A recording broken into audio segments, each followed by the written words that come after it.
So I'm Sayujya. Today I'm going to be presenting about the science of CPR. So I just want to get a feel for the class. Just raise your hand if you actually have a CPR certification that has not expired. It's not currently expired.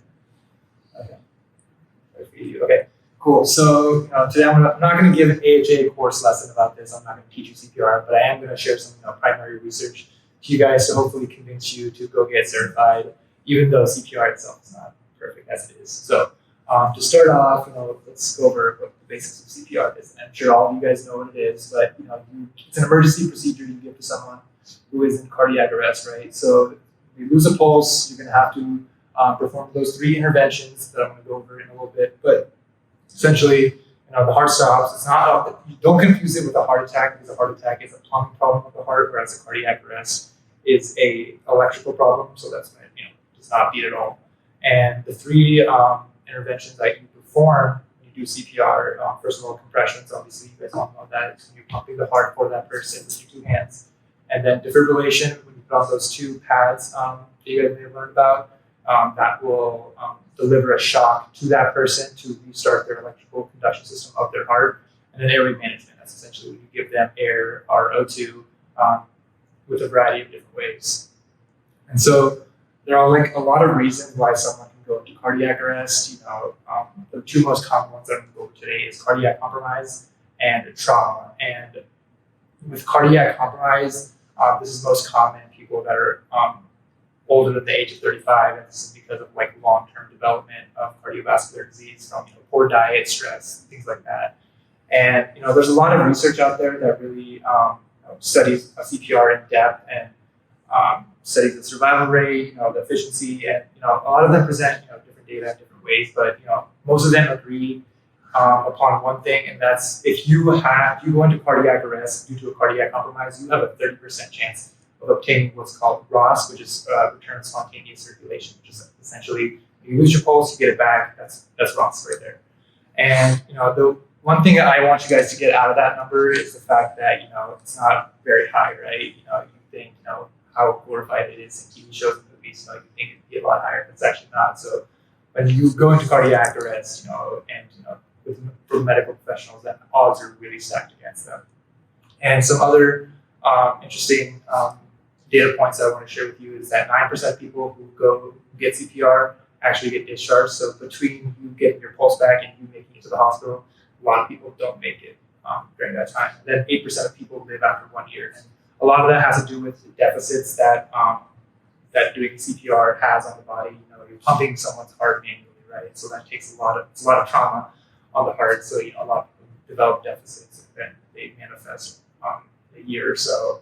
And then this is the one I want you guys to pay close attention to, because trauma is the #1 leading cause of death among young adults in the U.S. And it being in that age group, it's something to take very seriously, because we do live on a college campus where we unfortunately see shootings, see stabbings, see car accidents happen every week. Especially when I work EMS, I see that on a regular basis. And so 96% of people who suffer from trauma, which can be either blunt or penetrating, blunt being external and then penetrating being an internal injury, 96% of those people will not even have medical professionals arrive to them on time to perform CPR, which is unfortunate. But if someone is fortunate enough to have that intervention performed on them, they have unfortunately a 1% chance of survival. So not very high at all, right? And then if you are that 1 in a million unicorn that does get their pulse back after CPR, that you have 0.3 chance of surviving after that, because the chances of rearresting after that is so high. So the thing that I want to kind of emphasize from that is CPR is not perfect by any means, but those numbers are there because of CPR. So it's still a really important intervention. And there's a lot of research that's going on around the country about CPR and its efficiency, its effectivity. And one of the places that actually does a lot of this research is the U of A itself. And there's a lab, I can't remember their name, but they do a lot of research regarding regarding compressions. And the research that they have done in their lab has actually been put into practice all around the country in a lot of EMS agencies, including the one that I work for.